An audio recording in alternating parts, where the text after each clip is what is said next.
I'm Fatima and I'm a third year medic at Cambridge, and you're watching Getting Personal with Team Oxide. Without a doubt, the most difficult thing for me was getting the first draft down, because I had in my head this idea that I needed to use really flowery language. My first draft had to be really succinct and polished, and this really stopped me from getting started. However, once I had these ideas out of my head and accepted that my first few drafts were going to be far from perfect, this is when I could simply just start typing about why I wanted to do medicine. For those of you who do chemistry, you'll be familiar with the concept of activation energy, whereby getting a reaction started requires the most energy, and thereafter the energy requirement is considerably less. And this concept can be applied to writing your personal statement. So perhaps to make the process of getting started easier, I'd recommend that you construct up a table of all the skills you think a doctor needs, why you think these skills are important, and then add examples of where you've seen these skills being used and where you've used the skills yourself, and then use this draft as inspiration to start writing your first draft. For me, I was lucky enough to be in a school where there are around 30 other students applying for medicine, so the biggest source of help that we had was each other.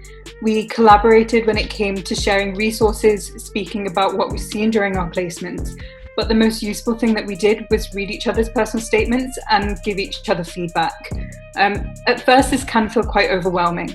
And you need to remember that you don't need to take on every piece of advice that people give you, but some people will give you real gold. And also, it may sometimes feel like you're in competition with the people around you, but this is quite a toxic mindset to have, and it just doesn't help anyone. If you are in a position where there aren't other people in your school that you can go to, perhaps find people through this initiative, or you can ask your teachers if they can put you in contact with past students who you can just email and ask for some help.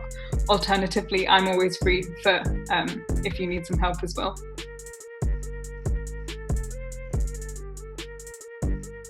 The general advice to forming your personal statement was that 70% should be dedicated to talking about your why, your work experience, your other activities to show your engagement with the field, and then 30% should be dedicated to talking about your extracurriculars. So this is the general format that I followed when writing my statement. And then if we focus in on the 70%, I kind of just separated my paragraphs according to my different placements, or if I wanted to focus in on a specific skill or placement. When it came to making it Oxbridge specific, my decision to apply was actually incredibly last minute, so I only had 2 Oxbridge specific sentences, and that didn't seem to limit me in any way. So I'd say that if you are considering applying to Oxbridge, try not to make it too specific, because the personal statement is being used for 3 or 4 other schools. For medicine, I think this is quite a nuanced question. I'm not too sure when it comes to other subjects, but for medicine, I remember so many people asking, how do I make my personal statement unique, especially when it comes to talking about why I want to do medicine? But I don't think this reason has to stand out per se, because there are 2 main reasons as to why people want to do medicine. It's because they enjoy science and they like helping people.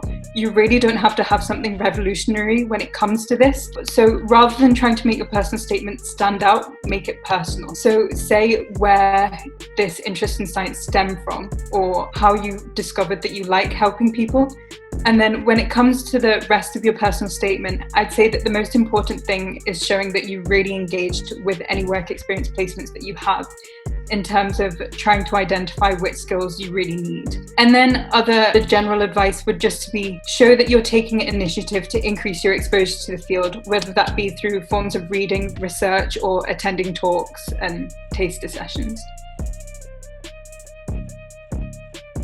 So for my personal statement, the majority of what I talked about was what I saw during my placement, my volunteering placement and my work experience placements.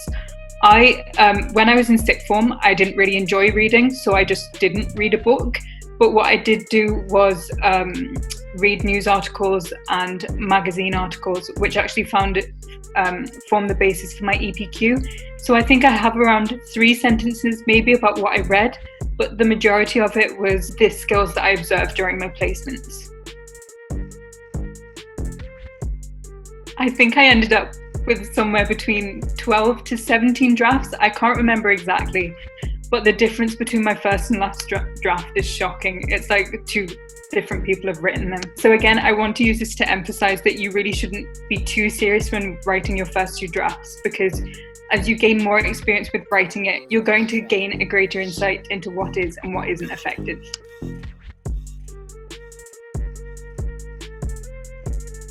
Volunteering at Aintree Hospital for a year demonstrated how medicine is a demanding yet rewarding profession. Seeing the care and compassion of healthcare staff when conversing with dementia patients and their relatives was inspirational. I utilised these attributes at a respite centre for the elderly, where I developed a strong, trusting relationship with a patient who was originally reserved. Through conversation, I saw her confidence flourish.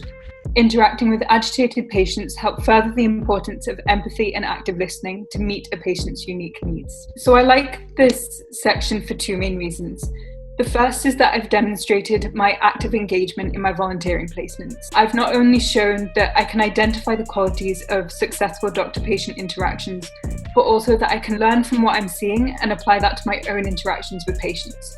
So it shows that I'm independently building this foundation of skills upon which medical school can expand. The second reason I like this section is because I've efficiently used the character limit to talk about 2 of my work experience placements in 1 section.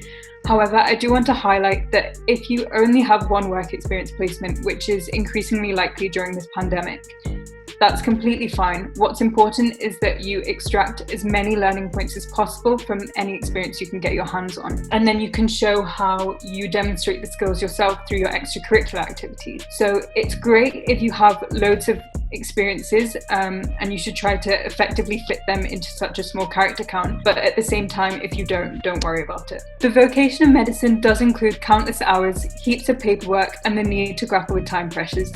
My placements have also highlighted the realities of illness and limits of modern medicine. However, my resolve to pursue this fulfilling profession has only strengthened through observing the talents of medical staff restore patients from their vulnerable state. I fully believe I have the academic capability and probity to succeed in medicine. So I'm really happy with this conclusion, as I've demonstrated that I'm acutely aware of the various drawbacks that a profession in medicine holds, which is something that I think quite a few applicants fail to do. However, I've then referred back to my work experience placements and shown that they've really helped me make an informed decision that this is the career that I want to pursue. Lastly, I want to note that I found it really hard to write my conclusion, and this particular conclusion was only formed in my last draft. So I want to highlight that you shouldn't feel disheartened when you compare the first version of your conclusion with that of a personal statement from maybe someone in the year above, because they're many drafts apart.